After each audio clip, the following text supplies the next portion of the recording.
Ladies and gentlemen, welcome back to Sandy Bottom Homestead. Hope you're having a beautiful day. It is time. We got to correct some issues that we've had. The fall garden is always a struggle getting started, and that's the hard part. So we're going to try and rectify that and then build on it today, and it's all with starting seeds. I got a pile of seeds here. I mean, an absolute pile to start. So I'm going to walk you through that and just talk about what I'm starting. And then also, gotta say something about a couple videos ago. Before we get into a couple videos ago, I just want to go over the seed trays I'm using. I'm using 2 seed trays, and I'm not starting crazy amounts of seed to sell. This is basically just for us. If we have any leftovers, fine. But we've got 2 different sizes. So you can see the cell size here. If I put a finger there and then a finger here, you can see they're different. So we're going to use these to our advantage. These are for the bigger plants, broccoli, stuff like that. They get really big fast.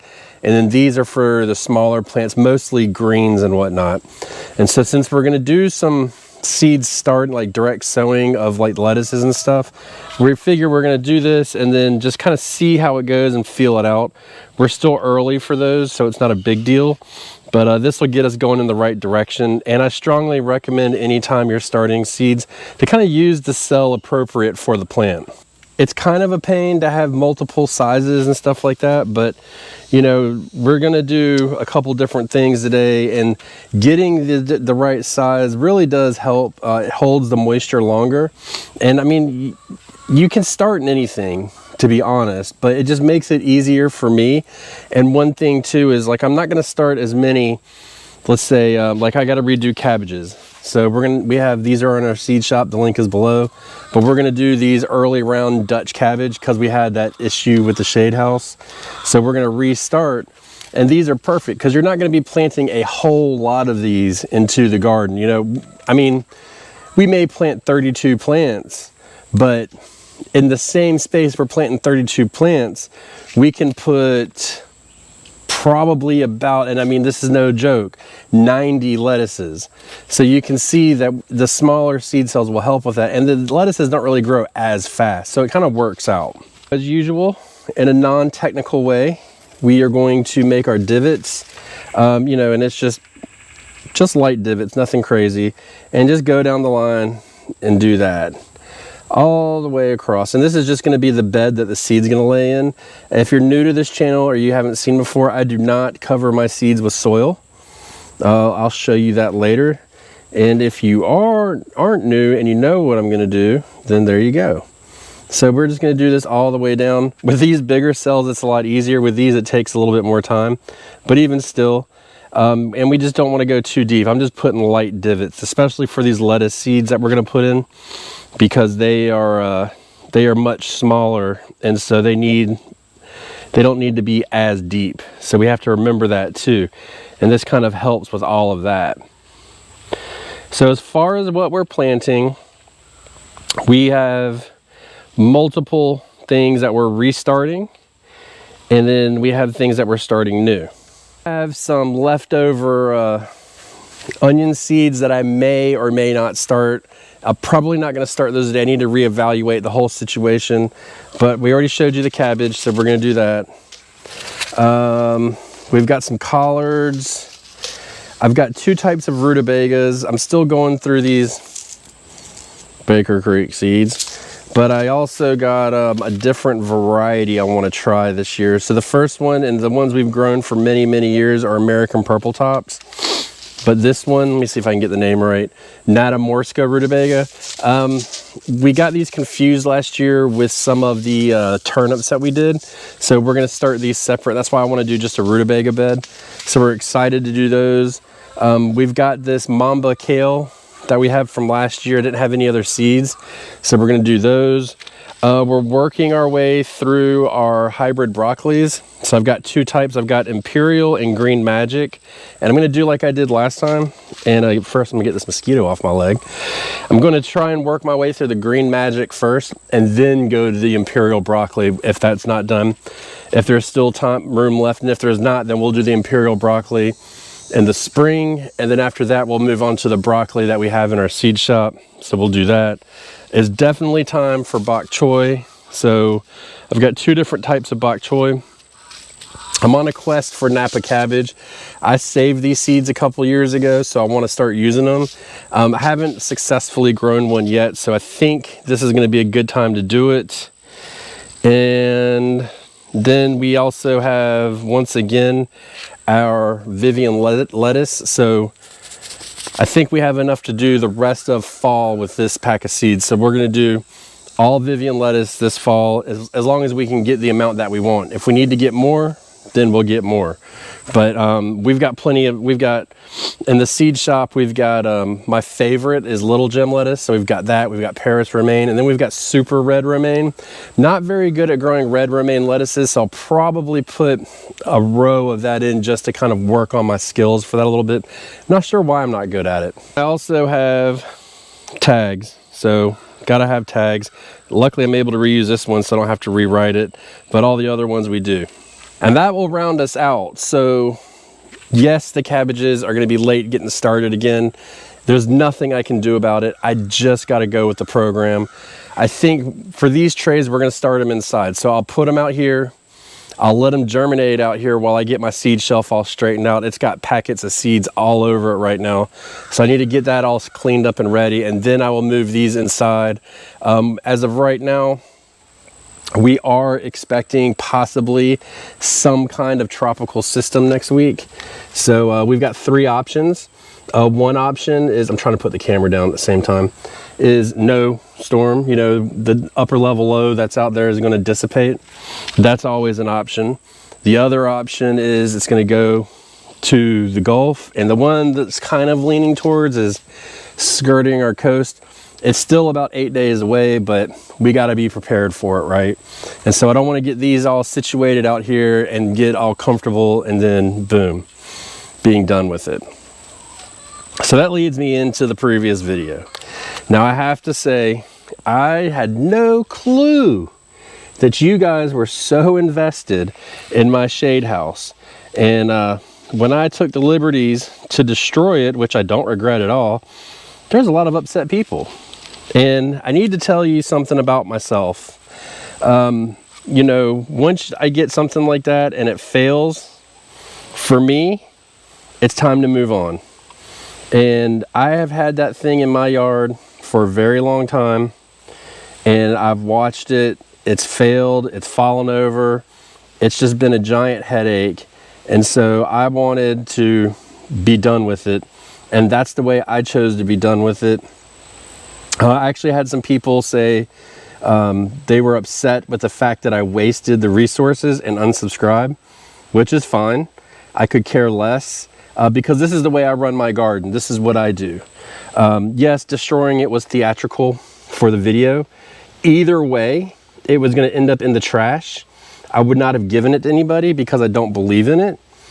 And I was not going to do anything else with it. So yes, I did destroy it. I'm very happy that I destroyed it. It made me feel very good on the inside. But I had no clue that people were invested in that project so much. And you just got to think too, you know, I got a lot of comments of stuff that was very useful about it going and about saving it and, you know, making it work for what I wanted it to do. And I do appreciate that. But what I want people to understand, in my garden, I take every single thing and I look at it and I say, I do a cost analysis, right? So I look at this product and I look at it and say, okay, it was purchased 30 bucks, something like that. It wasn't much at all. And then I look at it and say, well, what's it going to take for me to do to make it better? Try not to lose these seeds. So I just did 2 seeds per cell. And I did like 25 cells. That's how much I got left. It's crazy. When you can actually see the seed, it's crazy. But, you know, how much money do you want to put into a project? You know, do you want to keep sinking that money into it? I didn't want to do that. I was all set. There's just not but so much money, time, and effort that I want to put in something that's inevitably going to fail. You know, if that thing would have stayed upright, it may not have even done what I wanted it to do. And so the best thing to do is just get it out of here. So it's still in pieces in my yard, but it's got to go now because we may have a hurricane coming. So I'll be moving that into the trash where it belongs. And I won't endorse those for outdoor use anymore. I know a lot of people have had very good luck with them, and I know a lot of people haven't. I do endorse them for indoor use, so I think it's a great place for it. So if you're not happy about the fact that I destroyed it, what can I say? It's just how it is. All right, time to top dress. Perlite, love it or leave it. No, I just love it. Don't leave it. So I got just about everything I wanted in here. The only thing, as usual, was a Napa cabbage. And just based on the difficulty and what I have going on here, I decided not to start it today, but it will get started soon. And I'll talk about my step down approach to seed starting here in just a second once we get all this on there.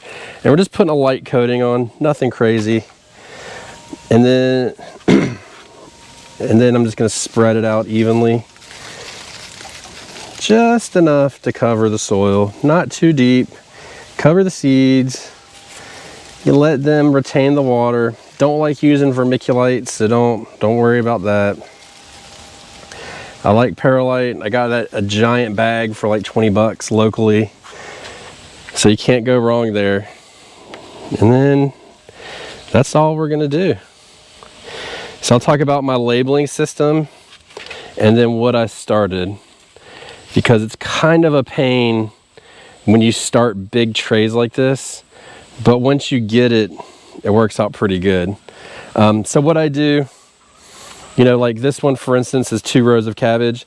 I just start the first label on the first row, and then when the next one starts, I put the next one, which is broccoli. So this is just cabbage and broccoli. And then I did 2 rows of the Vivian lettuce, and then 2 rows of the bok choy. And then I did a half a row of the kale and then collards, and then a whole row of the rutabaga.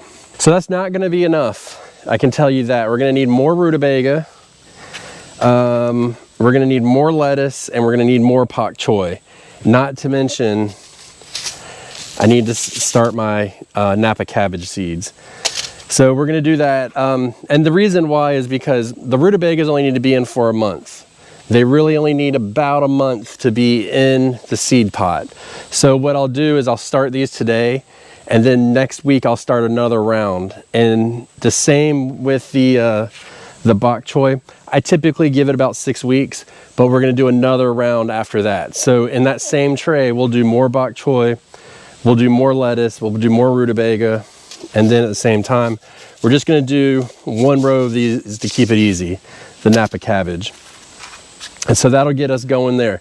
In theory, if everything goes good, we will be no more cabbage, like regular cabbage, or broccoli starting from here on out, if everything goes good. If it doesn't go good, then we're just gonna have to start it again.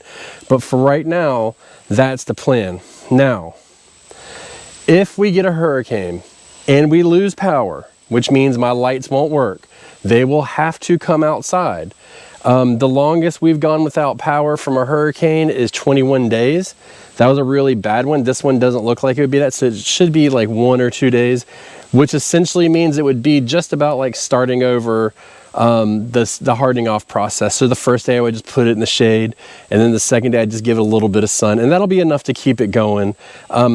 No matter what, seedlings, all plants can go a couple days with no light whatsoever. They can recover pretty well from that. The seedlings, they're at a little bit more of a delicate stage, so I try to mitigate that as much as possible. But definitely you can do that, you can make that happen. So we're not overly concerned about that. The fact that this tray right here started late for this cabbages, I am going to, as soon as they pop, and they get, you know, they start developing, we will start feeding them and trying to ramp up the growth on them. So we really want to try and get them to feed this, to fill the seed cell as much as possible. So we're going to feed these heavy. We're not going to feed these heavy. And then you may be asking, well, you only have 6 kale plants and 6 collard plants. Is that all you need? For a whole winter's worth of consuming and growing, you have to remember, one, these plants will grow here throughout the winter. So we don't really need to do a whole lot of, overplanting. And 6 plants tends to be about the amount because they're cut and come again through the winter. Now in the wintertime, my lettuces, I don't cut and come again at all. I will just move on from those. No, I take that back. I cut and come again for my lettuces in winter. I don't harvest a whole head in winter. So the idea is to get as many as possible because that plant's going to inevitably die. Even if we put cover on it, it at some point will get too cold for that plant. So we want to go ahead and get on top of that and make sure we're getting enough in. We can get our salad, desires met. Typically, around January is when they just kind of fall off and you really start to struggle. We'll start to get so cold that you will have die off on some of them, but you can still cut around and get the rim. But we'll have the goal is to have plenty of plants in place so that when you get that loss, it's not that big a deal. If I only started 6 plants, I'm going to be praying that they all make it. But if I start 30, 40 plants, then I can start to lose some and still be consuming at the same time. So that's our goal. So you can see with a well thought out process, you can do it. Now this is different than last spring when you saw me because this is just for me consuming, my family. This is not for selling at all. We have 0 desires to sell any of this year. Fall seedlings don't sell very well. People don't realize, because they don't watch Sandy Bottom Homestead, that you can grow all winter. And not only can you grow all winter, you can plant earlier.